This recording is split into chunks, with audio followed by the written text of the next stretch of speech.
qu'est-ce qu'on donne comme possibilité ou comme outils, comme conseils pour que des gens qui utiliseraient cette agriculture puissent en vivre?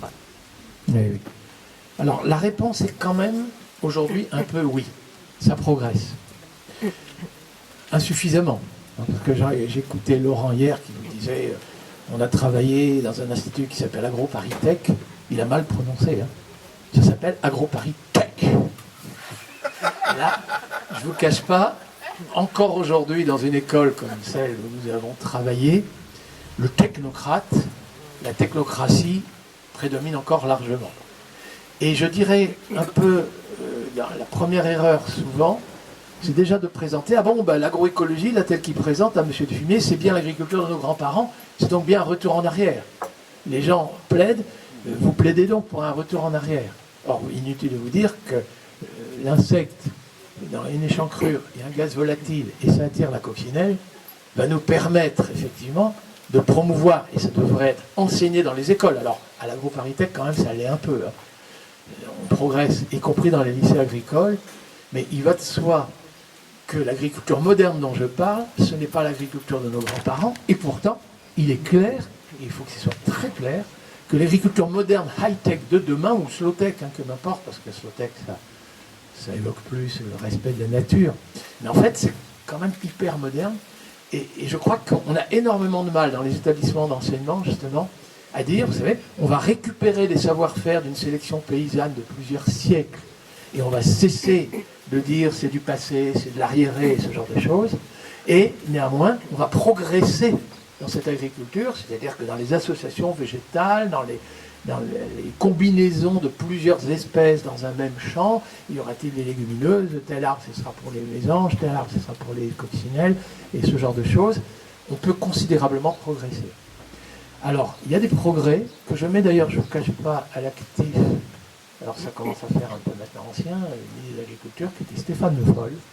Il a introduit quand même l'obligation de cours d'agriculture biologique ou d'agroécologie dans tous les lycées agricoles.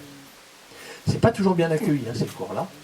C'est très insuffisant, je vous le dis tout de suite, comme à l'AgroParisTech, hein, c'est encore très très insuffisant, il faut être très clair.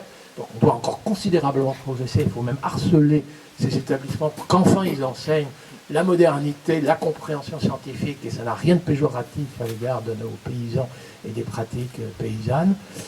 Le plus dur, je dirais aujourd'hui, c'est il y a un cours d'agriculture biologique et le contraire est enseigné à côté. Et parfois, le contraire est enseigné, non pas par volonté d'enseigner le contraire, mais tout simplement, un enseignant de sciences du sol, il enseignera les champignons mycorhiziens dont je parlais tout à l'heure. Ça sera enseigné. Un enseignant fait protection des cultures, lui, il enseignera le mildiou, mettez un fongicide. Et peut-être qu'aucun des deux n'expliquera, si vous mettez un fongicide pour soigner votre plante contre le mildiou, vous êtes en train de tuer les champignons mycorhiziens et ça affecte la fertilité des sols. C'est-à-dire cette vision systémique, c'est un écosystème, il y a des interactions, ça c'est encore trop peu enseigné. Et la grosse faiblesse de notre enseignement, pas seulement agricole je crois, mais et autres, c'est que, et alors pire encore parfois dans la recherche, hein, je ne vous cache pas, c'est des gros débats à l'INRA. Quand vous voyez l'INRA, l'agroécologie, ça y est, hein, le mot il sort. Et quand vous regardez l'affectation des budgets, c'est les disciplines les plus pointues, celles qui regardent sans ouverture large, ce sont celles-là qui sont privilégiées encore dans les budgets de recherche. Donc on vous dit, la transgénèse, on va pas faire ça, ça et ça. Et qu'est-ce que ça aura à voir sur la génétique des populations, l'évolution des populations concurrentes dans les écosystèmes? Celui qui enseigne la génétique moléculaire oublie trop ça. AgroParisTech, on est un peu favorisé, je ne vous le cache pas, mais j'observe dans certaines écoles, non, c'est dramatique. Donc, oui, quelques efforts, mais peut mieux faire. Voilà, 2 sur 20. Vous venez de parler du progrès plus qu'insuffisant de l'enseignement dans les écoles spécialisées en agriculture, agronomie et au niveau supérieur. Mais qu'en est-il des lycées d'enseignement généraux et des écoles primaires? Moi, quand j'étais en 6e, 5e, 4e, on m'enseignait qu'en matière d'agriculture, la monoculture était une erreur catastrophique avec l'exemple du Brésil et du blé qu'on brûlait dans les chaudières des locomotives. Oui, oui, oui, je me souviens. Voilà, on enseignait ça. Et c'était pas le seul exemple en réalité. Aujourd'hui, on ne l'enseigne plus, du moins pour autant que, enfin j'ai un peu vieilli, hein, mais pour autant que j'ai des informations à ce sujet. Alors, de votre point de vue, parce que mon avis est que on ne peut pas avoir de progrès décisif dans l'agriculture, l'agronomie, la foresterie de la France si on en reste au point où on en est aujourd'hui dans l'école primaire, dans l'enseignement général, dans les lycées en général, y compris d'ailleurs dans les enseignements techniques. Je veux dire, là où on enseigne les métiers de l'industrie. Hein? Parce qu'il y a un autre aspect des choses. Vous parlez d'une agriculture, vous nous promettez, mais j'abonde dans cette direction. Une agriculture qui a besoin de beaucoup de forces de travail humaines. Enfin, c'est un peu un pléonasme. Beaucoup de forces de travail, c'est-à-dire beaucoup d'hommes appliqués au travail de la terre, de la forêt, etc. Aujourd'hui, il n'y en a pas assez. C'est clair, quand on voit comment vivent les gens dans nos villages, et surtout quand on les a... Moi, quand j'avais 15 ans, c'était évidemment le jour et la nuit par rapport à ça. Une amie retraitée, agricultrice, enfin femme d'agriculteur exactement, me disait, mais vous ne voulez tout de même pas revenir à l'ancien temps, c'était trop dur. Et ça interroge l'aspect enseignement des techniques industrielles, enseignement du machinisme agricole. Et le machinisme agricole aujourd'hui détruit les villages, détruit les murs, détruit les haies, il détruit tout ce qui a été construit pendant 3 siècles ici dans le pays. Donc, ça aussi, c'est une faute. Oui. Et alors, il y a déjà 2 questions. Une seconde. Le dernier aspect de la chose, c'est que la ressource humaine pour cette agriculture-là, aujourd'hui, elle existe. Dans les villes, comptez les chômeurs qui existent en France. Tous ces chômeurs peuvent se mettre au travail s'ils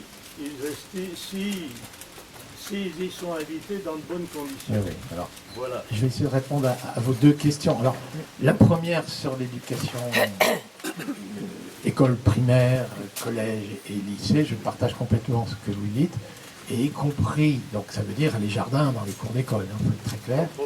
Et oui, entre autres. Et alors, moi c'est pas mon expérience, moi j'ai surtout enseigné dans le supérieur, et quand même ça me revient que le réapprentissage à l'observation de quelques plantes cultivées dans les cours d'école, faire du jardinage et autres, c'est aussi un apprentissage à la saisonnalité. C'est-à-dire, aujourd'hui, beaucoup de jeunes ont perdu tout sens de quand est-ce qu'on mange des tomates, quand est-ce qu'on mange... Le côté même simplement de saisonnalité, il faut absolument... Donc il y a une éducation qui doit commencer. Et ça, semble-t-il, c'est pas mon domaine de compétence premier dans l'éducation, mais c'est très tôt. C'est très tôt que ces choses-là, et cette éducation-là, est peut-être une éducation au goût, plutôt que l'éducation au goût, vous savez, aujourd'hui, c'est les barres chocolatées riches en huile de palme, qui sont à hauteur du visage des enfants, et la durée de l'attente auprès de la caissière doit être une telle durée, il faut que le gamin ait pleuré suffisamment pour que la maman cède et lui offre enfin cette barre chocolatée riche en huile de palme, assez gras, saturée, bravo le mauvais cholestérol. Alors, ça c'est vrai, là il y a tout à changer, hein, dans l'éducation, que ce soit la télévision, que ce soit les écoles primaires, etc. Je pense là, le retour à ce qui est déjà un peu quelque chose de naturel, hein, même si je partage l'idée que nos écosystèmes ne sont pas complètement naturels, c'est décisif.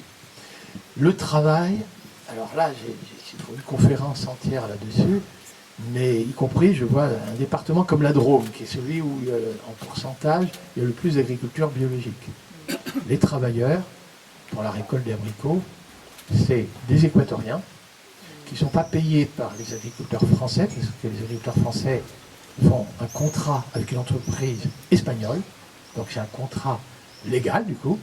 Et les Espagnols, eux, emploient des clandestins équatoriens qui ont fui l'Équateur, parce que là-bas on ne produit plus de quinoa, on ne produit plus les céréales andines, parce que tout le monde mange du pain et du riz, parce qu'on les a concurrencés avec tout ça. Et du coup, dans des écarts de revenus, vous savez qu'on est dans des écarts de revenus, revenu national net par habitant, à l'échelle de la planète, c'est 1 à 200. Mais c'est exactement la différence de productivité entre 2 sacs de riz qui se vendent au même prix sur le marché mondial. La femme qui a repiqué le riz à la main, son sac de riz, elle va, pour acheter des médicaments, le vendre au même prix que le sac qui est à côté, qui vient de l'Arkansas, ou même de Camargue. Ces 2 sacs de riz sont vendus au même prix, mais il y a 200 fois plus de travail agricole dans le sac de riz de la femme qui a travaillé à la main que dans celui qu'avait la moissonneuse-batteuse, alors qu'elle a récolté à la faucille. Et du coup, elle accepte une rémunération de son travail 200 fois inférieure à celle du concurrent. Évidemment, c'est la faillite.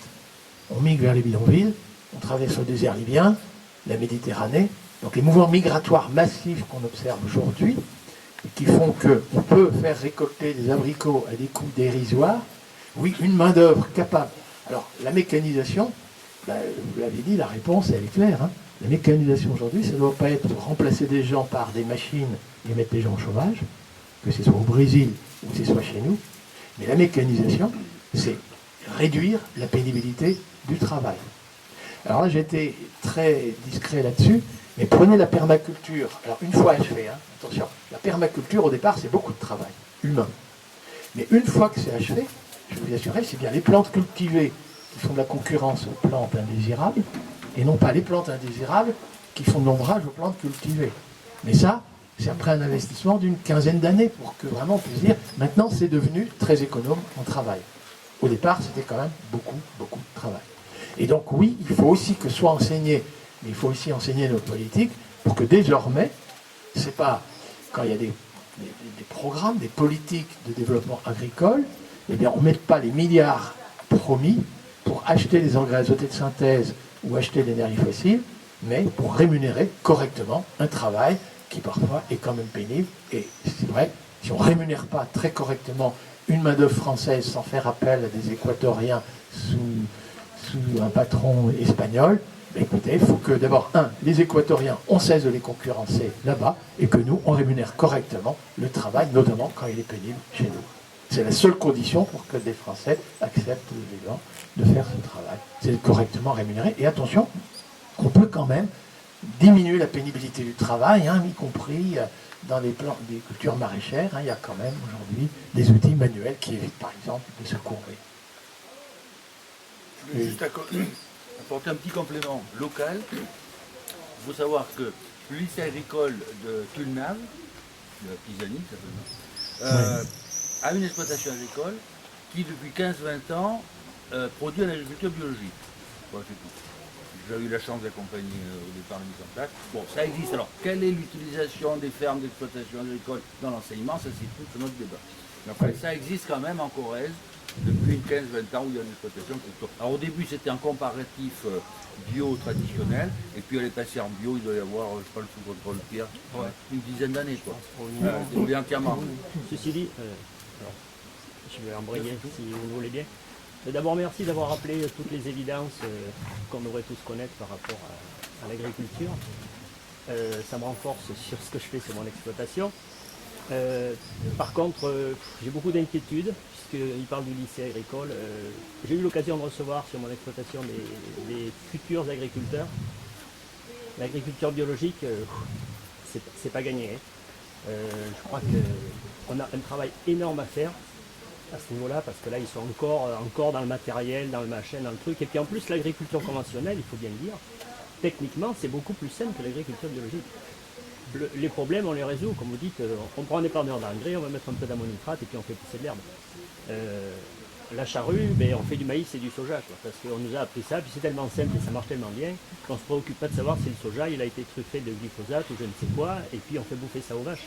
On le retrouve dans le lait, on le fait bouffer aux gens, et puis peu importe ce qui arrivera dans les générations d'après. Donc l'agriculture biologique, elle a plusieurs obstacles, les mentalités évidemment, la technicité, et puis surtout les pouvoirs publics qui, quoi qu'ils en disent, ne font rien aujourd'hui pour installer des gens dans ce système-là. Aujourd'hui, il faut une volonté claire de dire, les gens qui s'installent en conventionnel, désolé, mais vous avez un tiers des aides que ceux qui s'installent en bio. Il faut que ce soit une obligation, clairement. Tout à fait, Parce que tout à fait. aujourd'hui, on ne peut plus dire, on ne sait pas. On ne savait pas que le glyphosate, c'était cancérigène. On ne peut pas dire que bouffer du soja issu d'Argentine, en dehors du fait que, comme vous dites, ça crée des miséreux dans tous ces pays-là, ça enlève l'agriculture vivrière. Eh bien, chez nous, on bouffe de la merde, quoi. On fait bouffer ça à nos vaches, en fait. Pas chez moi, mais globalement, c'est ça. Le système maïs-soja, c'est le système le plus répandu pour faire du lait ou pour faire l'engraissement de taurillon, qui marche bien parce que techniquement, c'est simple et ça marche. Donc, avant de changer les mentalités des gens, leur dire arrêtez, posez la charrue, arrêtez le maïs, parce que le maïs, en dehors du fait que c'est une plante qu'on truffe de pesticides, on ne parle pas du problème de l'irrigation. Parce que le maïs sans eau, c'est infaisable, et dans les années à venir, on sait qu'on aura des problèmes énormes d'eau. Si vous, je pense que vous avez dû voir ça, la carte de France des cultures du maïs et la carte de France des nappes phréatiques en difficulté, et étonnamment, elles se superposent. Donc il va bien falloir arrêter ça, arrêter d'arroser du maïs dans les Landes quand les gens n'ont rien pour boire au robinet. Il va falloir arrêter tout ça. Mais bon courage, quoi. Alors, merci pour la question, puis ça va me permettre de présenter mon programme. J'ai pas fait exprès. Attention. Alors, l'agriculture biologique, sa force, donc c'est elle a un label, il y a une certification par une tierce partie, et le consommateur, aujourd'hui, est quand même au courant que, d'un point de vue sanitaire, c'est quand même meilleur d'acheter des produits bio que des produits issus d'agriculture conventionnelle. Et puis peut-être aussi, sait-il déjà le consommateur que l'agriculture biologique quand même détruit moins l'écosystème, l'environnement, que l'agriculture conventionnelle. Le problème, effectivement, c'est que du coup, la qualité du produit, avec le label, sa certification par une tierce partie, c'est le consommateur qui paye le surcoût en travail de l'agriculture biologique. Et il est clair que la transition vers une agriculture inspirée d'agroécologie scientifique et l'agriculture biologique qui relève très largement, même si après on peut discuter, un pesticide naturel reste un pesticide et ce genre de choses. Il y a des progrès encore à faire, mais très clairement ça relève de l'agroécologie scientifique, sauf que le surcoût, il est au prix du consommateur. Et la question, effectivement, moi qui m'est souvent posée, oui, donc, une agriculture biologique pour que les agriculteurs bio soient correctement rémunérés, c'est bien, il y a un marché, les bourgeois bohèmes. Et puis les couches modestes, c'est les perturbateurs endocriniens, c'est les métaux lourds dans l'alimentation et autres, et on ne peut pas en rester là. Très clairement, politiquement, puisque c'est quand même ça que vous dites, vous posez une question hautement politique, il faut trouver des solutions qui font effectivement qu'un très grand nombre d'agriculteurs passe à une agriculture, et moi je pense que la force d'un label, une certification par une tierce partie, c'est quand même très important, mais il faut quand même qu'un jour, ces bons produits qui en résultent, qui ont exigé beaucoup de travail, l'agriculteur doit être correctement rémunéré, puisse devenir accessible aux couches modestes. Alors, moi je parle légèrement différent de vous, mais je pense qu'on partage quand même la même idée. Je crois qu'il nous faut impérativement changer de politique agricole, française et commune. On est à la veille de la révision de la politique agricole commune. J'entends la toute dernière nouvelle, c'est qu'on va peut-être retarder d'1 an cette réforme pour recommencer, parce que là actuellement on travaille sur il y a une nouvelle commission, il y a un nouveau parlement, mais on travaille sur une copie qui a été préparée par la commission antérieure et qui parle encore d'aide. Et d'aide, comme vous dites, les aides aujourd'hui ne sont pas à l'agriculture biologique, elles sont à l'agriculture conventionnelle, c'est en clair. Donc ça, il faut mettre fin à ça. Et moi, ma proposition serait, si on peut redémarrer complètement, alors on change complètement. D'abord, on ne parle plus d'aide. L'idée que les paysans sont des mendiants qui ont besoin d'avoir des aides, c'est terminé. On va les prendre comme des gens, droits dans leurs bottes, dignes, on va rémunérer. On va rémunérer correctement le travail, donc ce ne sera plus des aides, notamment qui sont proportionnelles à la surface, donc il y en a plus pour ceux qui pratiquent le maïs soja en question. Non, maintenant, on va rémunérer, alors par la voie contractuelle, les services environnementaux. Donc la qualité du produit, ça restera le consommateur, on est d'accord. Ça, c'est le consommateur qui choisit les produits, etc. Mais, en plus de ça, les agriculteurs méritent d'être correctement rémunérés. Vous pratiquez des techniques qui consistent à séquestrer du carbone dans les sols, ça remet de l'humus dans les sols, ça rend l'agriculture durable, ça limite les émissions de gaz carboniques, ça atténue le réchauffement climatique, on est conforme à la COP21, c'est un service d'intérêt général. Écoutez, c'est le contribuable qui paye. Et les subventions de la politique agricole commune, c'est des impôts que nous payons déjà. Les 9 milliards d'euros qui retournent à 300 000 agriculteurs en France, parce que tout le monde ne bénéficie pas des aides de la PAC non plus, hein, ben, ces aides vont retourner aux agriculteurs par la voie contractuelle qui nous rend des services environnementaux. Vous mettez des légumineuses dans vos rotations, vos assolements, et vos autres, vous contribuez à faire tuer le sol en azote, vous nous évitez des importations de soja transgénique, vous nous évitez des importations d'énergie fossile pour fabriquer des engrais azotés de synthèse. C'est d'intérêt général. Moins de protoxyde d'azote, c'est conforme à la COP 21. Mais écoutez, top là, je vous paye. Vous mettez des infrastructures écologiques qui hébergent les abeilles, qui hébergent les coccinelles, qui hébergent les chauves-souris, qui hébergent la mésange bleue, qui hébergent les cirfes et autres des insectes auxiliaires, c'est conforme à l'intérêt général, ça nous évite l'emploi de pesticides. Mais écoutez, dites-moi, à quel prix êtes-vous prêt à faire ces techniques-là? Je vous paye. Et du coup, ce serait la rémunération. On dit paiement de services environnementaux, et on oublie le mot d'aide, et désormais c'est par la voie contractuelle. Il faut quand même qu'il y ait une subsidiarité régionale. Hein. L'agroécologie, c'est les principes généraux que j'ai évoqués, mais il faut les appliquer à des conditions locales. Mais ce serait par la voie contractuelle. Alors, les politiques, quand je leur raconte ça, ils m'écoutent, mais j'en sais qu'ils écoutent d'autres gens aussi. Sur plus d'argent. La rémunération des services environnementaux, c'est aujourd'hui ce qu'on appelle le deuxième pilier de la PAC. Et la copie telle qu'elle se travaille à l'heure actuelle, telle que vous avez dit qu'elle risquait d'être revue, mais quelque part je suis tout de même un peu pessimiste pour avoir entendu des gens travailler sur cette copie. La copie aujourd'hui, c'est au contraire, on continue de mettre le paquet sur le premier pilier de la PAC qui est des aides à la surface et on diminue le deuxième pilier de la PAC qui est la rémunération des services environnementaux. Alors officiellement il y a une consultation publique, chaque citoyen est appelé à donner son point de vue et donc du coup il me semble tout de même que c'est important de le dire, qu'il y a une possibilité aujourd'hui pour les citoyens de dire la politique agricole dont ils ont envie. Après, c'est évident qu'il y aura des débats et des négociations entre les différents pays européens. Et pour l'instant, la diminution du deuxième pilier de la PAC, effectivement, tous les pays dits de l'Europe plus de l'Est continuent à défendre un premier pilier de la PAC important au détriment du deuxième. Voilà, donc il me semble que là, on a un rôle en tant que citoyen d'exprimer notre point de vue. Oui, alors je partage complètement, très important. Il y a une consultation publique.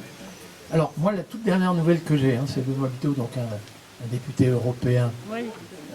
qui me disait, bon, ils essayent d'œuvrer, là, quelques-uns, pour que quand même on reparte d'une nouvelle copie, c'est-à-dire on oublie la copie dont vous parlez, là, on l'oublie, on repart, quitte à reporter la réforme d'1 an, pour partir d'une page blanche, et on rebâtit ça. Alors déjà, je crois que si on pouvait parvenir à ça, ce serait décisif, parce que sinon, si on part de la copie qui se discute jusqu'à encore tout récemment, c'est foutu. Hein. Déjà, on parle d'aide, et puis effectivement, c'est même transférer des aides de ce qu'on appelle le deuxième pilier, qui est plus environnemental, qui était aussi plus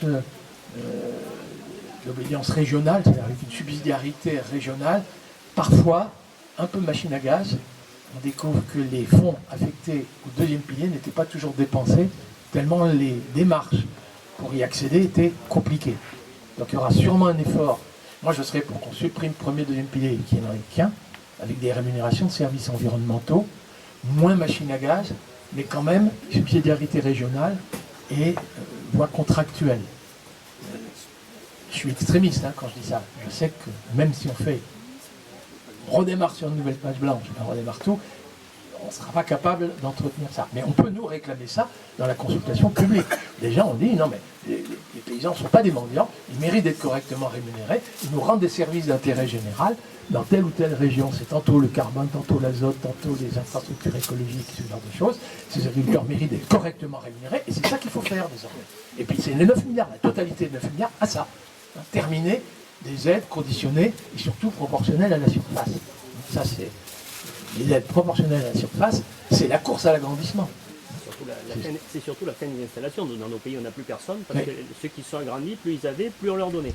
Alors qu'en fait, si un jeune avait s'installer, j'ai toujours pensé qu'il valait mieux 3 exploitations de 50 hectares qu'une de 150. Je partage complètement ce point de vue. Hein. Autrefois, quand on regardait par-dessus la haie, c'était pour regarder comment le voisin avait innové. Maintenant, quand on regarde par-dessus la haie, c'est pour voir quand est-ce qu'il clame, c'est parce qu'on commence à agrandir. Non, mais c'est caricatural, mais en tout cas dans certaines régions, moi je vois dans mon pays de Caux, mais c'est même violent, quoi. Les gens sont tellement en concurrence, l'aspect coopératif. Et dans la trahison des agriculteurs vers les voies industrielles, il y a le fait que souvent, c'est des cadres, des coopératives, qui disent aux agriculteurs, vous savez, si vous voulez que votre coopérative, puisque c'est à vous, survive face au secteur privé, voilà comment il faut faire.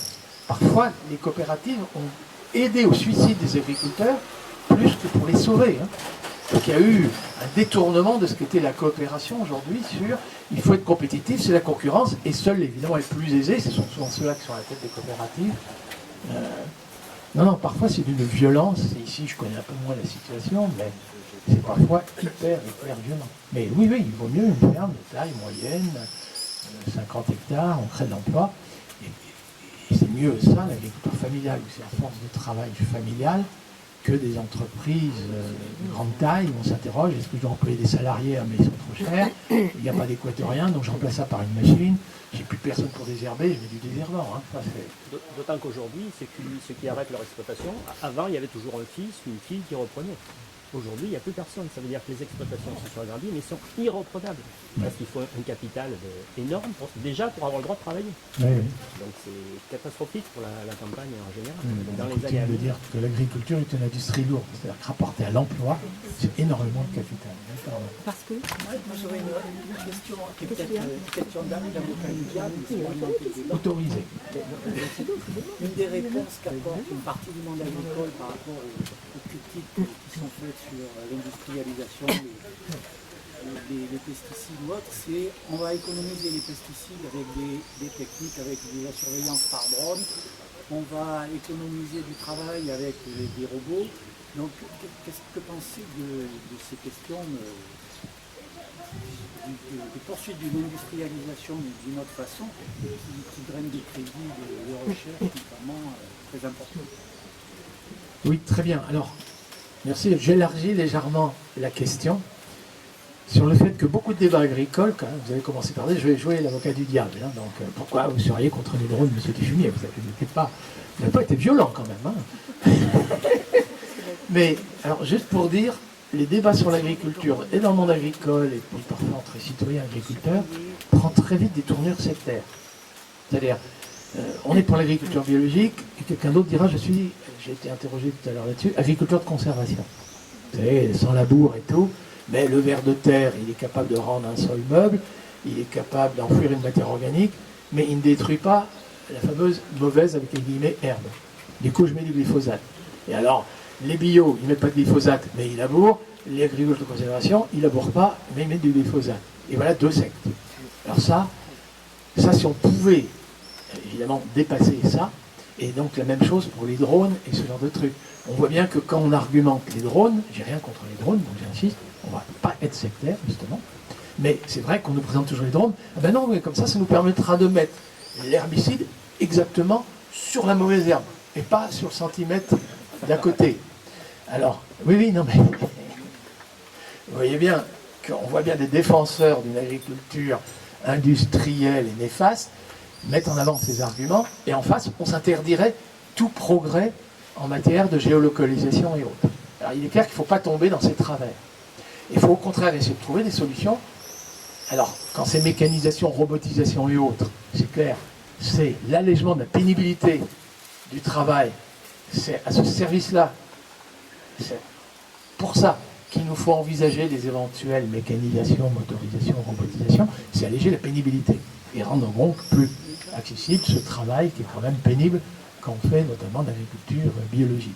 Et puis parfois, donc, par exemple, agriculture de conservation et bio, les réconcilier, c'est parfaitement possible, mais c'est quand même vrai, il faut mettre une rotation longue, il faut qu'il y ait du chanvre dans la rotation, ça fait un ombrage tel que l'herbe ne trouvera jamais accès au soleil et ne pourra jamais fleurir et égrener. Et puis la prairie temporaire, mais vous êtes plus habitués ici que même dans mon pays de Caux, 3 ans de prairie temporaire fauchée, l'herbe adventiste qui a poussé, elle n'a pas atteint les grenages, elle a été fauchée avant. Et du coup, 3 ans après, on peut. C'est un peu compliqué quand même, hein, mais on peut.